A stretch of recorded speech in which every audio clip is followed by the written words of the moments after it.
So, as we get started today, I'd like you to think back to the best player that you've ever played with or against. And as you look back and as you're watching them play, you probably noticed that there's something a little bit different about their game that you can't quite put your finger on. And maybe they had a great jump shot or handle or athleticism, but lots of players have those things. That's not really what made them different. There was a certain magic to their game that you couldn't quite put into words, but you knew it when you saw it. And everybody else in the gym knew it as well. They probably found themselves in the right place at the right time all the time. The game seemed to flow just naturally and effortlessly through them. The ball was swung their way. They seemed to know the right move to make at the right time. And it was almost as though they were seeing the game in an entirely different way, like they had an aerial view of the floor while everyone else was stuck on the ground. So, this quality of the truly, truly great basketball players, in a word, I will contend that all of them have this, okay? That quality, that magic to their game that made them different is actually effortlessness, okay? It's effortlessness. The game comes effortlessly to them while everybody else is stuck trying and hustling and grinding. They just step on the floor and it happens for them. Now, this quality of effortlessness is, again, not something that's easy to describe. It's not something that a lot of people talk about, and yet you know it when you see it. And so in today's video, my goal is to help you develop this quality of effortlessness in your own game, regardless of your skill level or your athleticism right now. And that's actually the trick to it. No matter if your skills aren't quite where you want them to be yet, you can still make the game come more effortlessly to you with your current skill set. And I'll show you how. So to start off, I'll tell you a quick story about when I was in sixth grade, okay? And when I was in sixth grade, I had this teacher by the name of Mr. Young. He was kind of this like old, grizzled, mid-50s elementary school teacher. And he used to kind of tease me for being as obsessed as I was with the game of basketball. And I used to wear jerseys every day, bring my ball all the time. He'd tell me to like put my ball away constantly. We had 3 recesses per day, like morning, noon, and afternoon recess, and I would rush out onto the playground during every single recess to play basketball, and he'd always kind of like have this little chuckle every time. And so one day or one evening, partway through the year, he actually came to see me play for my AAU team. And he kind of assumed that I was a great player because I played all the time. All of my classmates who weren't on the AAU team, they all also assumed that I was also a great player. And so I was kind of known as like the basketball guy. And I was so terrified of being found out because on my AAU team, I was like 6th or 7th man, probably. I was averaging maybe, I don't know, 5, 6, 7 points a game, something along those lines. Not really the strongest player at that level. And yet I was obsessed with basketball. So everybody thought that I was great. And so as he was coming to this game, I remember driving there feeling so nervous, like I have to impress him. I have to have a great game. I have to play well so that he doesn't think that I'm a fraud and he doesn't tell everybody in class that I didn't play well.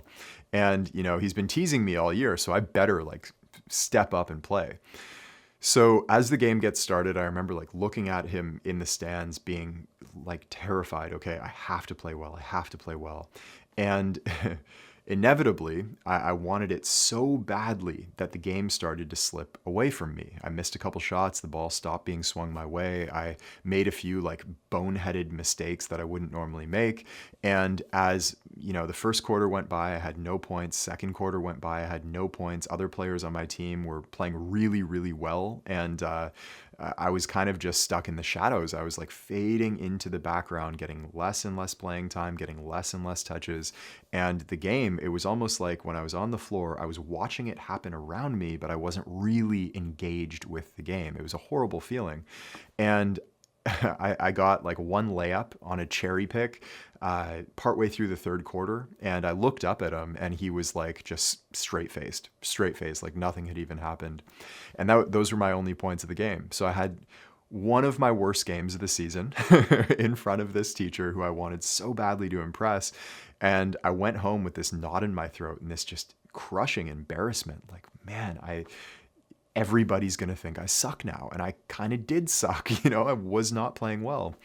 So the following day, at the start of the school day, he stood up in front of the class and he actually said, "I went to see Taylor play finally last night." And he kind of paused, and everybody was like silent. And he was like, he played pretty well, and then just immediately went on into the into the schoolwork. And I was sitting there like beet red, just head in my hands, thinking like, oh, like what has happened?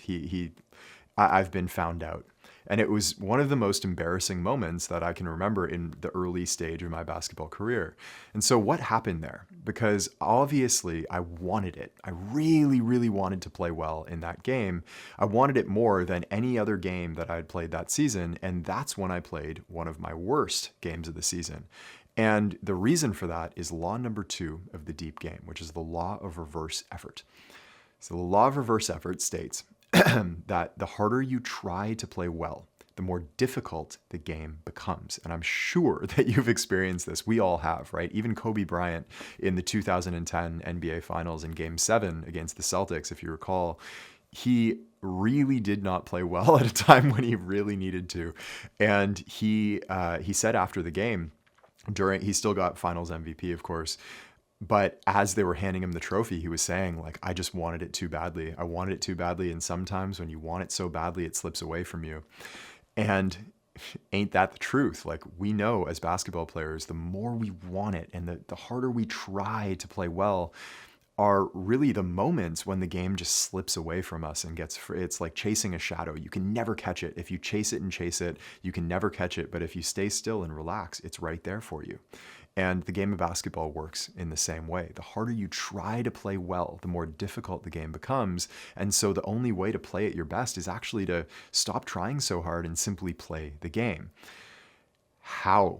How do we do this? This is like, it's such a trick, because this doesn't just apply in basketball. It applies all across life. I use these examples in the Deep Game Masterclass. If you took that, you'll recognize them. But we've all experienced, right? Tossing and turning in bed. And the harder we try to fall asleep, the more awake we feel. It's another example of the law of reverse effort. If you are trying really hard to remember a word and it's on the tip of your tongue and you just can't remember it, and then you forget about it, go do something else, and you're in the shower an hour later and it pops into your mind, it only pops into your mind once you stop trying so hard to remember it.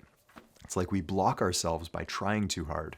And a really simple example is like palming a basketball. If you're palming a basketball and you're squeezing it as hard as you can, it's going to slip through your fingertips. The only way to palm it is relaxed and firm. And the basketball equivalent of this, as we're playing, I call this playing hard effortlessly. When you follow the law of reverse effort and stop trying so hard, you kind of develop this effortlessness to your game where you're not trying, it's just coming to you. It's one more analogy is like trying so hard to make somebody like you that you push them away. You come across as needy and you're chasing this person and they're just running right away from you.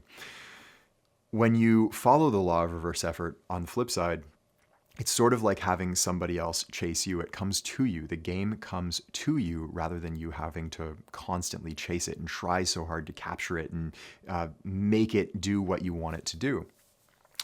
So doing this is, like I said, it's very challenging, okay? We all know that. So step 1 to figuring out how to conquer the law of reverse effort and stop trying so hard is to understand what's making us try so hard in the first place. Okay, what's making us try so hard in the game of basketball that it slips away from us? And in a word, the answer is really simple, actually. In a word, it's fear. It's fear. The reason I tried so hard on the court when Mr. Young was watching me play is because I was afraid of what would happen if I didn't play well. I was so afraid of not playing well, and I wanted to play well so badly that I played my worst. Kobe had that famous quote, like, if you're afraid to fail, you're probably going to fail. And that is true 100% of the time. So it's fear, being afraid to play in a certain way, that makes us try too hard and actually makes us play in that way that we're so afraid of. We are afraid of what will other people think of me. We're afraid of the disappointment that we feel after a bad game, going home wondering, will we ever become the player that we know we can be, but we just don't know how to be that player. And it's fear of what will happen if I don't achieve my basketball goals. What does that mean about me as a person, as a player, as a human being? And so fear in the deep game program, I say like fear is like the 10,000 pound gorilla of our emotional system. If you try to fight the fear, you will never win.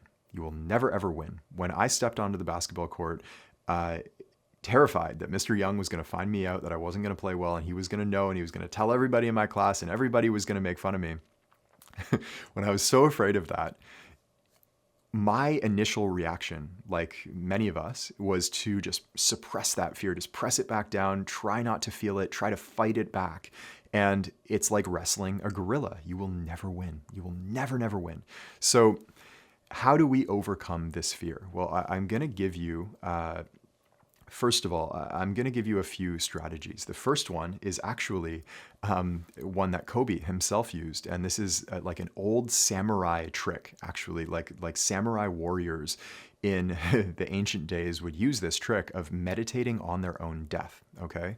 When they went into battle, they needed to not be afraid of death so that they could fight at their maximum capacity. And so they would meditate on the moment of their own death until they came to terms with it and they came to peace with it. And they were at peace with their own death. They were no longer afraid of it. And so the equivalent of this, you don't have to meditate on your own death, but actually really think about, okay, what is the worst case scenario that can happen? Okay, so I don't play well in front of Mr. Young. He teases me a little bit. You know, my classmates might tease me a little bit.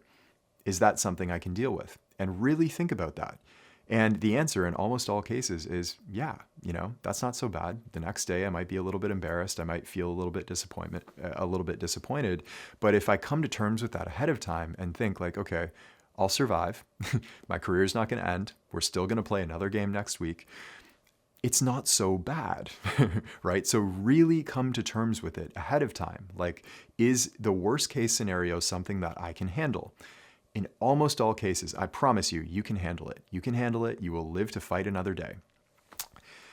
That's step one, okay? So ahead of time, we can really come to terms with like, if I play terribly, is it the end of the world? No, of course not, right? Number two is in the moment, okay? So that's what we do ahead of time. In the moment, we can employ a technique that I recommend in the Deep Game Masterclass. Again, if you haven't taken the Masterclass, by the way, it's completely free. Go to deepgame.com. If you haven't taken it yet, I don't know what you're doing here. Go there right away when we're finished here because it will change your career. One of the techniques that I recommend in the Masterclass for dissolving that fear in the moment, understand that fear is a thought-driven mechanism. Okay, so we fear with our mind. It's the thoughts that we are having that is driving the fear. And so actually the antidote is to drop down into our body, get out of the head and into the body. One of my teachers calls this like, get out of the leaves and into the tree. Get out of these like thoughts that are dancing around up top and get into the tree. And a technique that many NBA players use, LeBron famously used this in the NBA Finals one year when he was with Miami. There's footage of it, is what I call body breathing. Okay, body breathing. You can do this like right before a game for a few minutes. You can do this when there's a pause in the game, whatever. LeBron was doing it on the bench. And body breathing is super simple. It will immediately shift you down into your body and begin to dissolve that fear without you having to fight against it. You're using your physiology to balance itself. So all you do, and you might try this right now, is breathe in through your nose for 3 seconds, not 3 minutes, for 3 seconds in through your nose, slowly and gently, and out through your mouth for 6 seconds. So I'll do it quickly right now. You can close your eyes or even keep your eyes open and just go.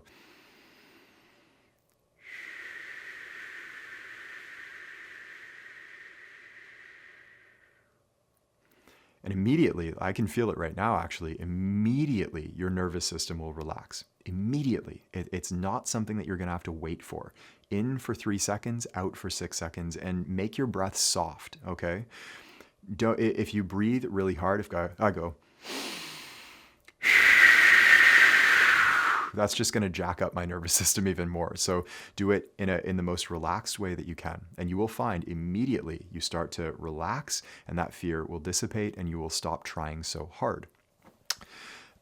The third technique that I'd like to give to you is really the true antidote to fear. And this is more higher level, okay? It's more philosophical and it's more of a practice that is ongoing. But the true antidote to fear, actually, interestingly enough, is pleasure. The antidote to fear is pleasure.